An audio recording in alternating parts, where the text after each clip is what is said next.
நம்முடைய கர்த்தரும் இரட்சகருமாய் இருக்கிற ஆண்டவராகிய இயேசு கிறிஸ்துடைய நாமத்தினாலே நான் உங்களை வாழ்த்துகிறேன்.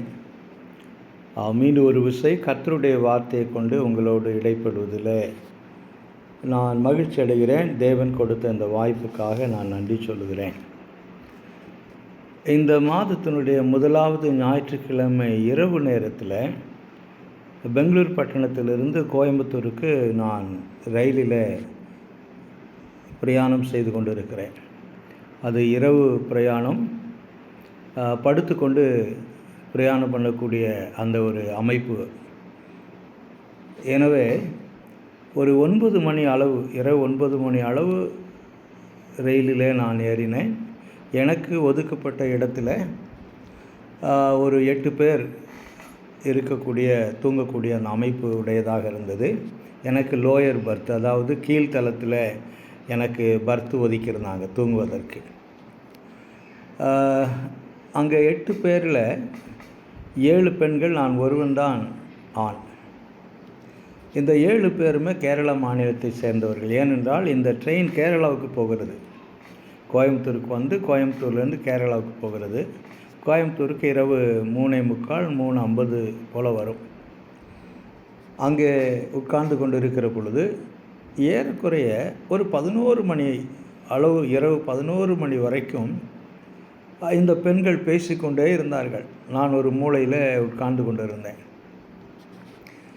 நான் அவர்களை சற்று கவனித்து கொண்டே வந்தேன். இவர்கள் கேரள மாநிலத்தை சேர்ந்தவர்கள். மலையாளம் என்ற ஒரு மொழி மற்றும் பொதுவான ஒரு கலாச்சாரம், இதை மையமாக வைத்து அவர்கள் ஒருவருக்கொருவர் சொந்தமோ அல்லது ஒரு ஊரை சேர்ந்தவர்களோ கிடையாது. ஆனால் இந்த ஒரே ஒரு மொழி, அந்த ஒரு கலாச்சாரம் என்பதை மையமாக வைத்து அவர்கள் ஒரு சொந்தத்தை போல பேசிக்கொண்டே வந்தார்கள். இரவு 11 மணி 11:30 ஆயிற்று. பின்பு என்ன நினைத்தார்களோ, சரி படுக்கலாம் என்று சொல்லி படுக்கைக்கு போய்விட்டார்கள். நானும் படுத்துக்கொண்டு யோசித்து கொண்டே வந்தேன்.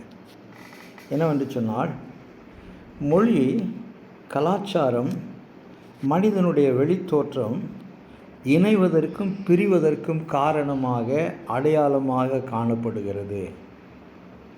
இது எல்லா இடத்திலும் பார்க்கிறோம். ஜனங்கள் பொதுவாக தங்களுடைய சொந்தத்தை, தங்களுடைய இனத்தை, தங்களுடைய மதத்தையோ அல்லது மொழியை சார்ந்தவர்களை அவர்களுடைய வெளித்தோற்றத்தை வைத்து சுலபமாக அடையாளம் கண்டு கொண்டு அவர்களோடு பழக ஆரம்பித்து விடுகிறார்கள். அந்த வித்தியாசத்தை காண்கிற பொழுது அவர்கள் அந்த வித்தியாசமான ஆட்களை தனிமைப்படுத்துவதை பெரும்பாலான இடத்துல நான் பார்க்கிறோம். ஆக இந்த வெளித்தோற்றம் மொழி, கலாச்சாரம் மனிதன் இணைவதற்கும் பிரிவதற்கும் காரணமாக இருக்கிறது. ஆனால் அழைப்பை பெற்றவர்களின் அடையாளமாக அல்லது கிறிஸ்தவர்களின் அடையாளமாக நாம் எதை எடுத்துக்கொள்ளலாம்? நான் படுத்துக்கொண்டே யோசித்து கொண்டே வருகிறேன். கிறிஸ்தவர்களின் அடையாளமாக, அழைக்கப்பட்டவர்களின் அடையாளமாக எதை நாம் எடுத்துக்கொள்ளலாம் என்று யோசித்து பார்க்கிற பொழுது, பொதுவாக சிலுவையை, ஆண்டவராகிய இயேசு கிறிஸ்துவினுடைய சிலுவையை அடையாளமாக சிலர் எடுத்துக்கொள்கிறார்கள். சிலர் சிலுவை, கழுத்தில் சிலுவை இருக்கும் என்றால் அவர்களை கிறிஸ்தவர்கள் என்று சொல்லி அடையாளம் பார்க்கிறார்கள். சில இடங்களில் உயர்ந்த கோபுரம், அந்த கோபுரத்தின் மேலே சிலுவை இருக்கும் என்றால் அதற்குள்ளே போய் கடந்து வரக்கூடியவர்கள் எல்லாம் கிறிஸ்தவர்கள் என்று சொல்லி அழைக்கக்கூடிய அல்லது அடையாளம் விடக்கூடிய ஒரு காரியமாக இன்றைக்கு உலகத்திலே நாம் பார்க்கிறோம். ஆனால் 1ஆம் நூற்றாண்டு விசுவாசிகளுக்கு அவர்கள் அழைக்கப்பட்டவர்கள் அல்லது அவர்கள் தேவனால் தெரிந்து கொள்ளப்பட்டவர்கள், அவர்கள் ரட்சிக்கப்பட்டவர்கள் என்பதற்கு அடையாளமாக வேறொரு காரியத்தை அப்போஸ்தலர்கள் அல்லது நிருபங்களை எழுதினவர்கள் வலியுறுத்தி கூறுவதை நாம் பார்க்கிறோம். அந்த வகையில் எபிரேயர்களின் நிருபத்தில் இந்த ஆக்கியோன் அழைக்கப்பட்டவர்களின் அடையாளமாக சில காரியங்களை 13ஆம் அதிகாரத்திலிருந்து அவர் எழுதி கொண்டு வருவதை, சொல்லி கொண்டு வருவதை நான் பார்க்கிறேன். இந்த ஆக்கியோன், அதாவது எபிரேயர்கள் நிருபத்தை எழுதின ஆசிரியர் யார் என்று சொல்லி நமக்கு தெரியாது. நிச்சயமாக அவர் ஒரு யூதனாக இருக்க வேண்டும் என்று சொல்லி நான் கருதுகிறேன். ஆனால் யார் என்று சொல்லி நாம் அறுதிட்டு குறிப்பாக சொல்ல முடியாது. அந்த வகையில் அவர் அழைக்கப்பட்டவர்களின் அடையாளமாக சில காரியங்களை இந்த எபிரேயர் 13ஆம் அதிகாரத்திலே 9வது வசனத்திலிருந்து 11வது வசனம் வரைக்குமாக சில காரியங்களை சொல்லுகிறார். அதை இந்த நாளில் நாம் செய்தியாக எடுத்து கொண்டிருக்கிறோம். உங்களுடைய கரத்தில் வேத புஸ்தகம் இருக்கும் என்று சொன்னால் எடுத்து வைத்துக் கொள்ளுங்கள். எபிரேயர்கள் நிருபம் 13ஆம் அதிகாரம் 9, 10, 11 வசனங்கள். அதை நான் உங்களுக்காக வாசிக்க விரும்புகிறேன். ஏற்கனவே இந்த அதிகாரத்திலிருந்து 2 செய்தியை இதே தலைப்பிலே நான் பேசியிருக்கிறேன். இது 3வது செய்தியாக நான் உங்களோடு பகிர்ந்து கொள்ள விரும்புகிறேன். சரி, 9வது வசனம், எபிரேயர் 13ஆம் அதிகாரம் 9வது வசனம். பலவிதமான அந்நிய போதனைகளால் அழைப்புண்டு திரியாதிருங்கள். போஜன பதார்த்தங்களினால் அல்ல, கிருபையினாலே இருதயம் ஸ்திரப்படுகிறது நல்லது. போஜன பதார்த்தங்களில் முயற்சி செய்கிறவர்கள் பலனடையவில்லையே. நமக்கு நான் ஏன் இந்த எபிரேயருக்கு எழுதின ஆக்கியோன் யூதனாக இருக்க வேண்டும் என்று சொன்னேன்? இந்த 10வது வசனத்தில் நமக்கு என்று சொல்லி இந்த நிருபத்தை வாசிக்கக்கூடிய எபிரேய மக்களோடு தன்னை அடையாளம் காட்டுவதை நான் இதில் பார்க்கிறேன். இதை மையமாக வைத்து தான் இவர் ஒரு யூதனாக இருந்திருக்க வேண்டும். மேலும் பழைய ஏற்பாட்டின் அநேக காரியங்களை இந்த நிருபத்தில் எழுதுவதை நாம் பார்க்கிறோம். வேத வல்லுநர்கள் சொல்லுகிறார்கள், புதிய ஏற்பாட்டில் இருக்கக்கூடிய இன்னொரு வேதாகமம், அதாவது a Bible within the New Testament என்று சொல்லி ஆங்கிலத்தில் சொல்வார்கள். பழைய ஏற்பாட்டினுடைய எல்லா சாராம்சத்தையும் உள்ளடக்கி இருக்கக்கூடிய ஒரு புத்தகம் புதிய ஏற்பாட்டில் இருக்கும் என்றால் அது எபிரேயர்கள் நிருபம். எனவே இந்த ஆக்கியோன் நிச்சயமாக யூத பின்னணியை உடையவனாக இருந்திருக்க வேண்டும் என்று சொல்லி நான் சொன்னேன். அந்த வகையில் இந்த 10வது வசனத்தில் நமக்கு ஒரு பலிபீடம் உண்டு, அதற்குரியவைகளை புசிக்கிறதற்கு கூடாரத்தில் ஆராதனை செய்கிறவர்களுக்கு அதிகாரம் இல்லை. ஏனென்றால் எந்த மிருகங்களுடைய இரத்தம் பாவங்களின் நிமித்தம் பரிசுத்த ஸ்தலத்துக்குள் பிரதான ஆசாரியனாலே கொண்டு வரப்படுகிறதோ அந்த மிருகங்களின் உடல்கள் பாளையத்துக்கு புறம்பே சுட்டரிக்கப்படும். அந்தபடியே இயேசுவும் தம்முடைய சொந்த இரத்தத்தினாலே ஜனத்தை பரிசுத்த செய்யும்படியாக நகர வாசலுக்கு புறப்பட்டு போனார். சரி, இங்கே இந்த ஆக்கியோன் வரிசை கிரமமாக அல்லது மிக ஆழமாக சில காரியங்களை இதுதான் தேவனால் தெரிந்து கொள்ளப்பட்டவர்களுக்கு, அழைக்கப்பட்டவர்களுக்கு அடையாளமாக சொல்லுகிறார். என்ன என்று சொல்லி பார்க்கிற பொழுது, முதலாவதாக அவர்கள் தங்களின் விசுவாசத்திலே நம்பிக்கையிலே ஸ்திரமாக இருப்பது அவர்களின் அடையாளம். எப்படி என்று சொன்னால், பலவிதமான அந்நிய போதனைகளினால் அழைப்புண்டு தெரியாதிருங்கள் என்று இங்கே சொல்வதை நாம் பார்க்கிறோம்.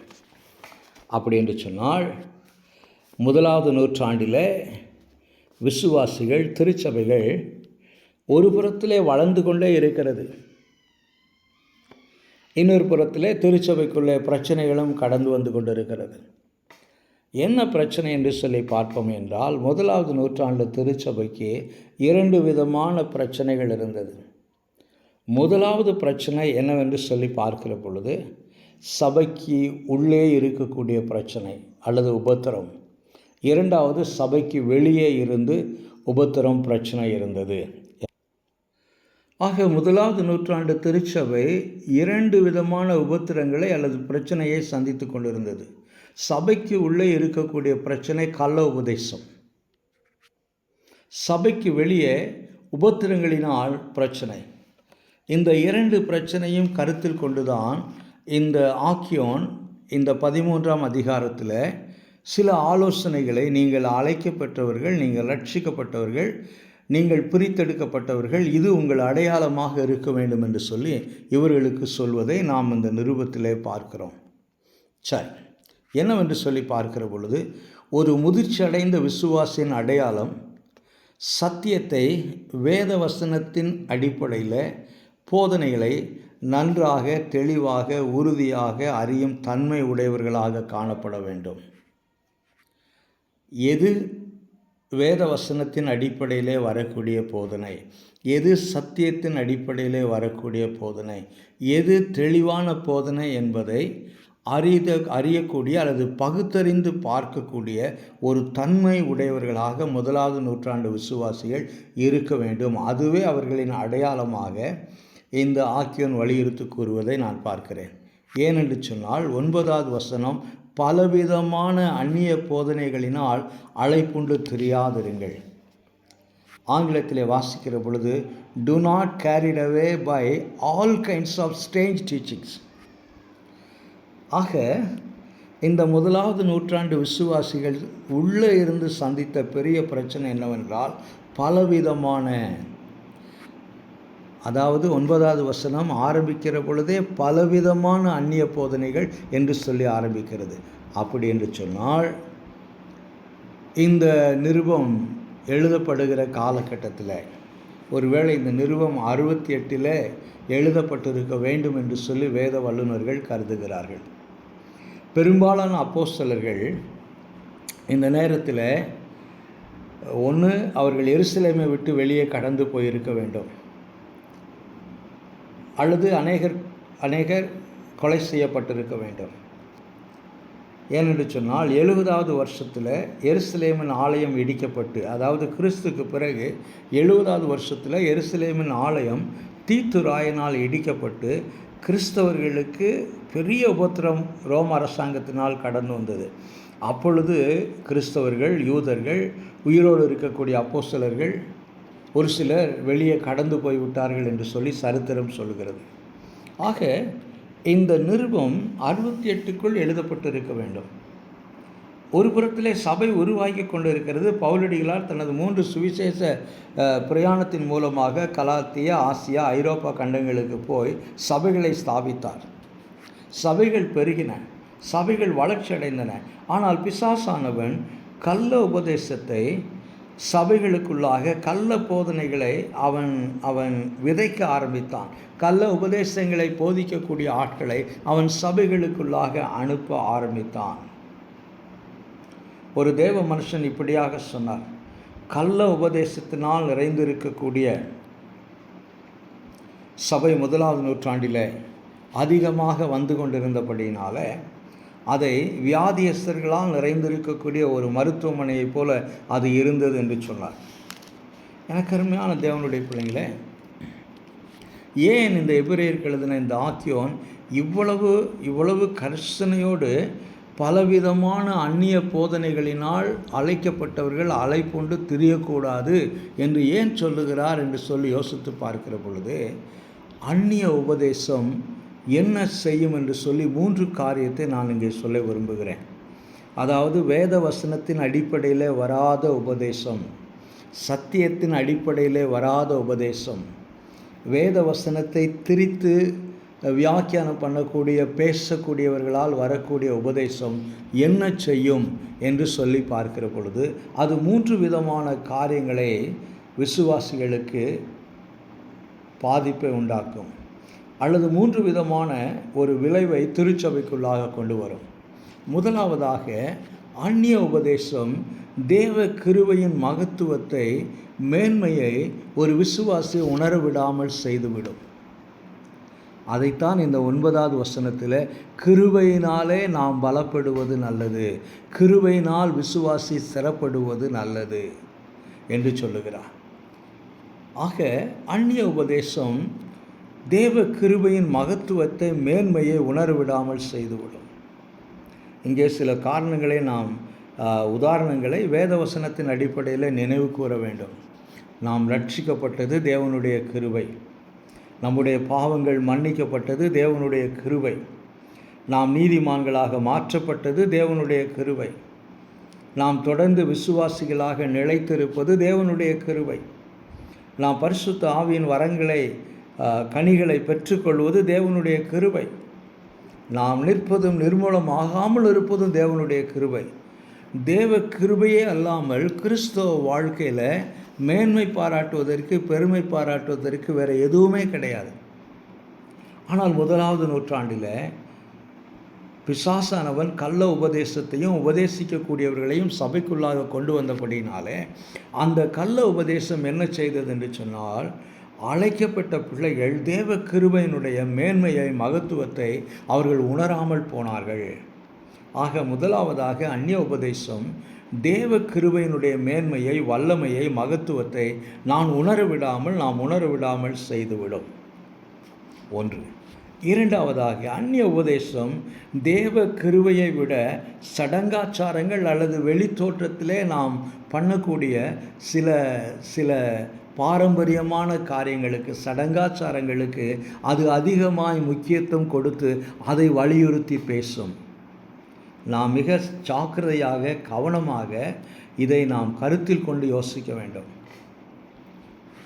எவைகளெல்லாம் வேத வசனத்தின் அடிப்படையில் இருக்கிறது, எந்த காரியங்கள் நாம் செய்தாலும் அது வேத வசனத்தின் அடிப்படையில் இருக்கிறதா, கர்த்தருடைய வார்த்தை அதை பற்றி என்ன சொல்லுகிறது, தேவனுடைய வார்த்தையில் அது முரண்பாடாய் காணப்படுமே என்றால் அது எவ்வளவு நல்ல செய்தியாக இருந்தாலும் சரி, அது எவ்வளவு உலகத்தால் பாராட்டப்படக்கூடிய அல்லது உலகத்திலே அது பிரபலமான காரியமாக இருந்தாலும் சரி, அது வேத வசனத்தின் அடிப்படையில் வராதிருக்கிற பொழுது அது எந்த விதமான பயனையும் நமக்கு உண்டாக்காது. அதைத்தான் கருத்தில் கொண்டு பலவிதமான அந்நிய போதனைகளினால் நீங்கள் அழைப்புண்டு தெரியாதிருங்கள் அப்படி என்று சொன்னார். ஏனென்று சொன்னால், இந்த அந்நிய உபதேசம் தேவ கிருபையை விட சடங்காச்சாரத்தை அதிகமாய் வலியுறுத்தும். போஜன பதார்த்தங்களினால் அல்ல, கிருபையினால் பலப்பட வேண்டும் என்று இங்கே இந்த 9வது வசனத்திலே ஒரு வார்த்தையை இந்த ஆக்கியோன் எழுதுகிறார். என்ன சொல்ல விரும்புகிறார் என்று சொல்லி மற்ற எந்த இடத்திலும் இதை பற்றி என்ன சடங்காச்சாரம், இவர்கள் என்ன பாரம்பரியத்தை அவர்கள் பின்பற்றினார்கள், இடையில் எதை அவர்கள் பின்பற்றி தேவ கிருபையை விட்டு விலகி போனார்கள் என்று சொல்லி நமக்கு தெரியவில்லை. ஆனால் ஏதோ ஒன்று நடந்திருக்கிறது. ஏதோ ஒரு சடங்காச்சாரம், ஏதோ ஒரு பாரம்பரியம், ஏதோ ஒரு பழி, ஏதோ ஒரு பண்டிகை, ஏதோ ஒரு காரியம் இவர்கள் பழைய பாரம்பரியத்திற்குள்ளாக கொண்டு வந்து திருச்சபையில் அதற்கு அதிகமான முக்கியத்துவம் கொடுக்க ஆரம்பித்திருக்க வேண்டும். ஏனென்றால் இவர்கள் எபிரேயராகவும் யூத மார்க்கத்திலிருந்து வந்தபடியினாலும் ஏதோ ஒரு காரியத்தை இவர்கள் சபைக்குள்ளாக கொண்டு வந்து தேவனுடைய கிருபையை காட்டிலும் இது மிக அவசியம் என்று அவர்கள் அதை வலியுறுத்தி சொல்ல ஆரம்பித்தார்கள். இங்கே உதாரணத்துக்கு சொல்ல வேண்டுமென்றால், ஒரு சில நாட்களில் ஒரு சில உணவுகளை நாங்கள் சாப்பிட மாட்டோம் என்று கிறிஸ்தவர்கள் சொல்வதை பார்க்கிறோம். இந்த நாளிலே நாங்கள் இதை சாப்பிட மாட்டோம், இந்த நாட்களில் நாங்கள் இதை செய்ய மாட்டோம், இந்த நாட்களில் நாங்கள் இந்த காரியங்களில் ஈடுபட மாட்டோம் என்று ஒரு சில குறிப்பிட்ட நாட்களை குறித்து கொண்டு, குறிப்பிட்ட காரியங்களை குறித்து கொண்டு, அந்த குறிப்பிட்ட நாட்களில் இந்த குறிப்பிட்ட காரியத்தை நாங்கள் செய்ய மாட்டோம், சாப்பிட மாட்டோம், இங்கே போக மாட்டோம், இந்த இடத்துக்கு நாங்கள் கடந்து போக மாட்டோம். உதாரணத்திற்கு மற்ற மதத்தினர் ஒரு சில குறிப்பிட்ட நாட்களில் துக்க வீட்டுக்கு போக மாட்டார்கள், துக்க விசாரிக்க போக மாட்டார்கள், அல்லது ஏதோ ஒரு காரியத்திற்கு போக மாட்டார்கள். இந்த நாளில் நாங்கள் போக மாட்டோம் அப்படிம்பார்கள். சிலர் என்ன செய்வார்கள், விளக்கு வைத்த பிறகு, அதாவது மாலை வேளையில் நாங்கள் யாருக்கும் பணம் கொடுக்க மாட்டோம் என்று சொல்வார்கள். இப்படி உலக பிரகாரமான மக்கள் ஒரு காலத்தில் அவர்கள் அந்த உலக பிரகாரமான சடங்காச்சாரத்தில் இருந்தபடியினால அவர்கள் திருச்சபைக்குள்ளாக ரட்சிக்கப்பட்டு சபைக்குள்ளாக கடந்து வந்த பிறகும் கூட தங்களுடைய பழைய பாரம்பரியத்தை சில வேளைகளில் அப்படியே திருச்சபைக்குள்ளாக சுமந்து கொண்டு வருவதுண்டு. இங்கே யூதர்கள், இவர்கள் எபிரேயர்கள் யூத மார்க்கத்திலிருந்து வந்தபடினால பழைய ஏற்பாட்டில் பலவிதமான பழிகள் இருந்தது, பலவிதமான பண்டிகைகள் ஆசரிப்பு கூடாரத்தில், தேவாலயத்தில் கொண்டாடப்பட்டது. ஆக ஒருவேளை அப்போஸ்தலர்களுடைய மறைவுக்கு பின்பு அல்லது அப்போஸ்தலர்கள் நேரடியாக சபைக்குள்ளாக இல்லாதபடியினால யாரோ ஒரு சிலர் தேவனுடைய கிருபையை காட்டிலும் இந்த பழி சிறந்தது, இந்த சடங்காச்சாரம் சிறந்தது, இந்த கிரியை சிறந்தது என்று சொல்லி சபைக்குள்ளே போதித்து இருக்க வேண்டும். இதை ஆக்கியோன் உணர்ந்து இங்கே போஜன பதார்த்தங்களினால் அல்ல, கிருபையினால் மாத்திரமே நாம் ஸ்திரப்பட வேண்டும் என்று சொல்லக்கூடிய ஒரு காரியத்தை பார்க்கிறோம். ஒருவேளை இன்றைக்கு 20வது நூற்றாண்டில் இருக்கக்கூடிய திருச்சபைக்கு அல்லது அழைக்கப்பட்ட விசுவாசிகளுக்கு இந்த வார்த்தை என்ன சொல்ல விரும்புகிறது என்று சொல்லி பார்ப்போம் என்றால், நாம் தேவனுடைய கிருபையை காட்டிலும், அதாவது தேவன் என்னை அவருடைய சமூகத்தில் ஏற்றுக்கொள்வது அல்லது நம்மை அவருடைய சமூகத்தில் ஏற்றுக்கொள்வது என்னவென்று சொல்லி பார்ப்போம் என்றால், தேவனுடைய கிருபை மாத்திரமே. நான் நீதிமானாக மாற்றப்பட்டது, நாம் பரிசுத்தவானாக மாற்றப்படுவது, நாம் தேவனுக்கு பிரியமான பிள்ளைகளாய் மாற்றப்பட்டது தேவனுடைய கிருபையை. நான் ஞானஸ்தானம் எடுத்தபடியினால் அல்ல, நான் ஏதோ ஒரு சபையில் உறுப்பினராக இருக்கிறபடியினால் அல்ல, என்னிடத்தில் ஏதோ ஒரு குறிப்பிட்ட சபையினுடைய அடையாள அட்டை மெம்பர்ஷிப் என்னிடத்தில் இருக்கிறபடியினால் அல்ல, அல்லது சில நேரங்களில் நாம் திடப்படுத்தப்படுகிறோம் என்று சொல்லி சில காரியங்களை நாம் பாரம்பரிய திருச்சபைக்குள்ளாக பார்க்கிறோம். திடப்படுத்தப்படுகிறோம், புது நன்மை எடுக்கிறோம், ஞானஸ்தானம் எடுக்கிறோம், இப்படி பல காரியங்களை நாம் செய்து இதன் மூலமாக நாம் தேவனுடைய பிரியத்தை சம்பாதிக்க முடியும், தேவனுக்கு பிரியமாக இருக்க முடியும் என்று சொல்லி நாம் நினைக்கிறோம். எனக்கு அருமையான தேவனுடைய பிள்ளைங்களே, இது என்னை எந்த விதமான சூழ்நிலையிலும் என்னை தேவனுக்கு பிரியமான மனிதனாக மாற்றாது, தேவ சமூகத்தில் என்னை நிற்பதற்கு தகுதியுடையவனாக மாற்றாது. தேவ கிருபை மாத்திரமே. நான் வெளியே செய்யக்கூடிய எந்த சடங்காச்சாரமாக இருந்தாலும் சரி, எந்த பாரம்பரியமாக இருந்தாலும் சரி, நான் கொண்டாடக்கூடிய எந்த பண்டிகைகளாக இருந்தாலும் சரி, அது எவ்வளவு உயர்ந்ததாக மேன்மையாக இருந்தாலும் சரி, அது என்னை தேவனுடைய சமூகத்திலே தேவனுக்கு பிரியமான மனிதனாய் மாற்றாது. தேவனுடைய கிருபை மாத்திரமே. அதை இந்த ஆக்கியோன் வலியுறுத்தி கூறுகிறான். மூன்றாவதாக அந்நிய உபதேசம் என்ன செய்யும் என்றால், அது என்னுடைய ஆவிக்குரிய வாழ்க்கைக்கு உதவி செய்வது கிடையாது. இதை மிக தெளிவாக நாம் புரிந்து கொள்ள வேண்டும்.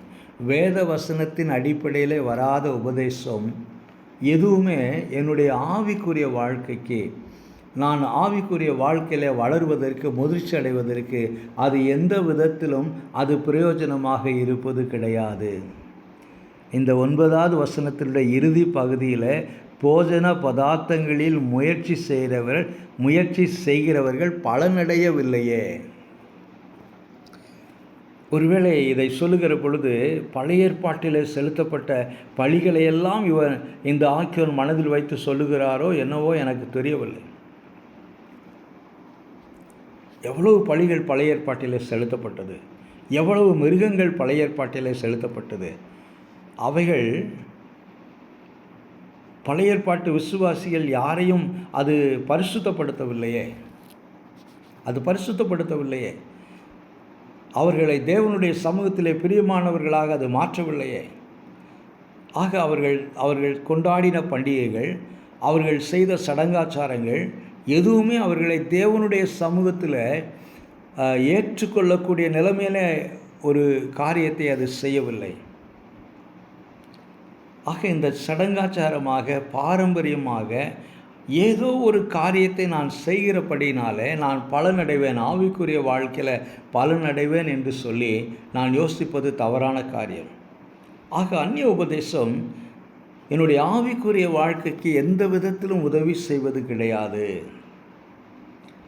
இதை உறுதிப்படுத்தத்தான் பழைய ஏற்பாட்டில் ஆசரிப்பு கூடாரம் துவங்கி, அடுத்து நீங்கள் 10-11வது வசனத்தை பார்க்கிற பொழுது, ஆசரிப்பு கூடாரத்திலே பழைய ஏற்பாட்டில் இருக்கக்கூடிய காரியங்களே இந்த ஆக்கியோன் கொண்டு வருகிறான். நமக்கு ஒரு பலிபீடம் உண்டு. 10வது வசனம், நமக்கு ஒரு பலிபீடம் உண்டு, அதற்குரியவைகளை புசிக்கிறதற்கு கூடாரத்தில் ஆராதனை செய்கிறவர்களுக்கு அதிகாரம் இல்லை.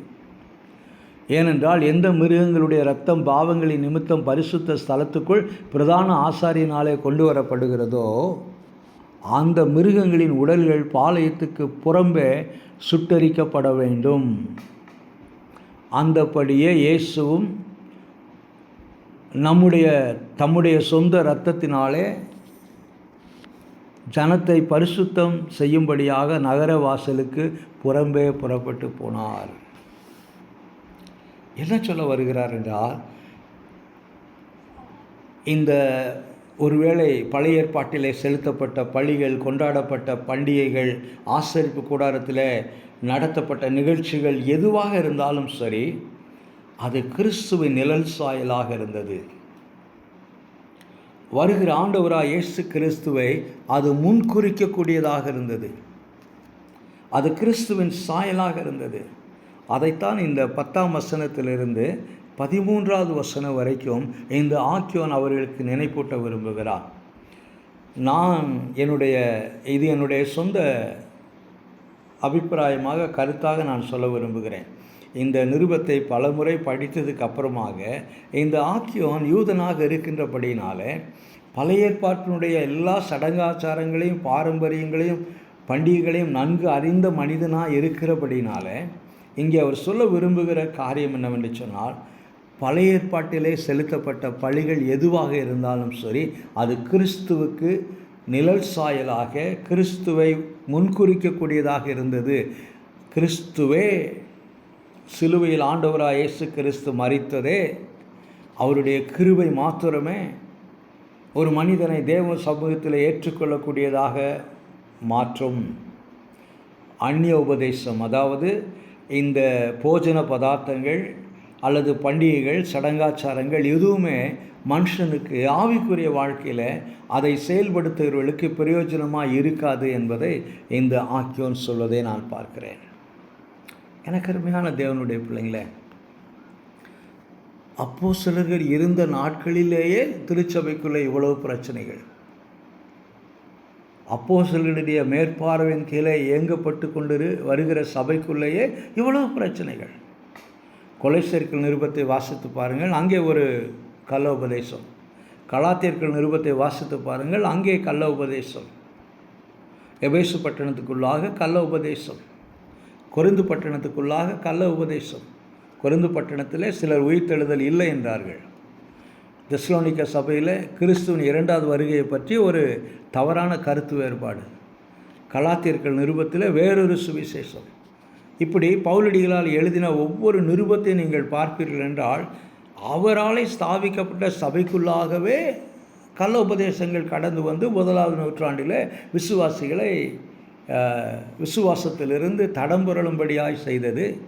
அவருடைய விசுவாச வாழ்க்கையை அலக்கெழுத்தது. யோசித்து பாருங்கள், இன்றைய நிலைமை யோசித்து பாருங்கள்.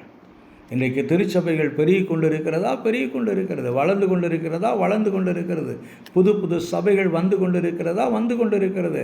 ஒரு புறத்தில் சந்தோஷமாக இருந்தாலும் மற்றொரு புறத்தில் விசுவாசிகளாகிய நாம் வேத வசனத்தில் எந்த அளவுக்கு ஊன்ற கட்டப்பட்டிருக்கிறோம், விசுவாசிகளாகிய நாம், அழைக்கப்பட்டவர்களாகிய நாம் எந்த அளவுக்கு கர்த்தருடைய வார்த்தையில் தேறினவர்களாக இருக்கிறோம், முதிர்ச்சி அடைந்தவர்களாக இருக்கிறோம், தேவ திட்டத்தை அறிந்தவர்களாக இருக்கிறோம். இதுதான் சரியான போதனை, இதுதான் சரியான வியாக்கியானம், இதுதான் சரியான உபதேசம் என்று சொல்லி அடையாளம் கண்டு கொள்ளக்கூடிய திறமையை உடையவர்கள் எத்தனை பேர் இன்றைக்கு? ஒவ்வொரு சபையிலும் விரல் விட்டு எண்ணக்கூடிய அளவுக்குத்தான் இன்றைக்கு இந்த ஸ்லாக்கியத்தை பெற்றவர்கள் இருக்கிறார்கள்.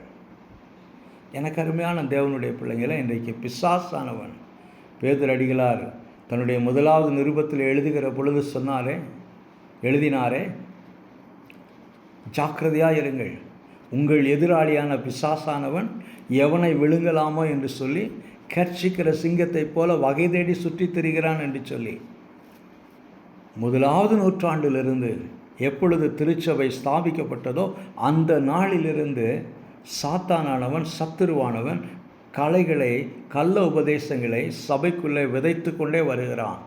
இன்றைக்கு அது அதிகமாக இருக்கிறது, அதிகரித்து கொண்டே இருக்கிறது. வேத வசனத்துக்கு முரண்பாடான உபதேசங்கள் அதிகமாக வந்து கொண்டே இருக்கிறது.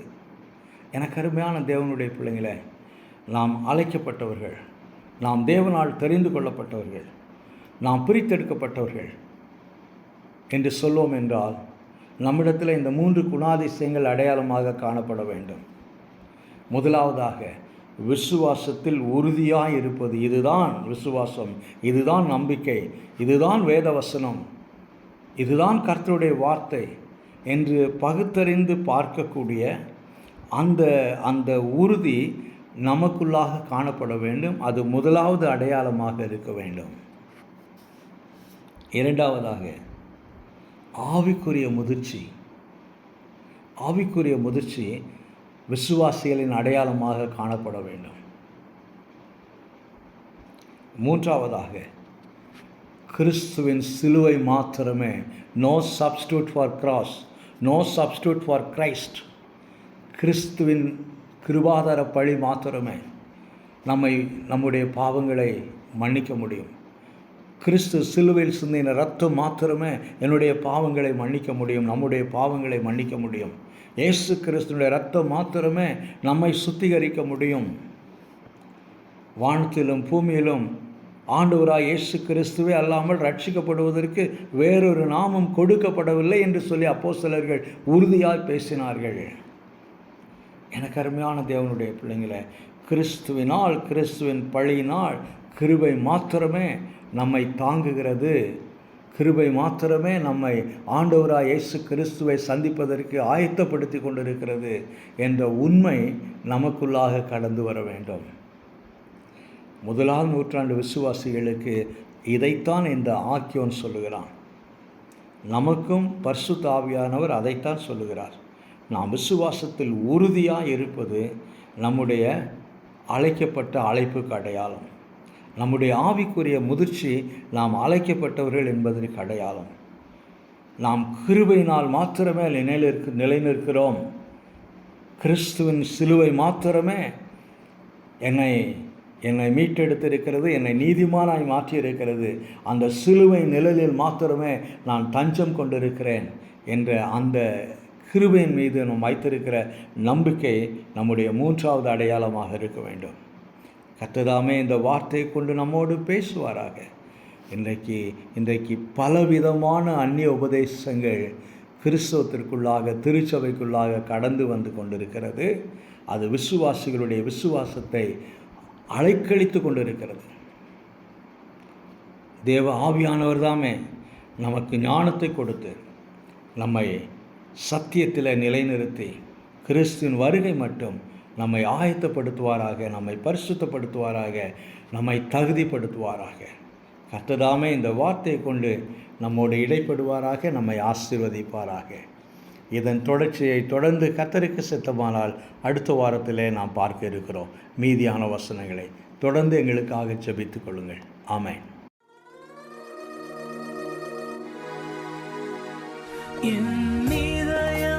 யாருக்கு தெரியும், என் வேதனை யாருக்கு புரியும், என் தனிமை, என் சோர்வுகள் யார் என்னை தேற்றக்கூடும், யார் என்னை தேற்றக்கூடும், என் இதயம் யாருக்கு தெரியும், என் வேதனை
யாருக்கு தெரியும் என்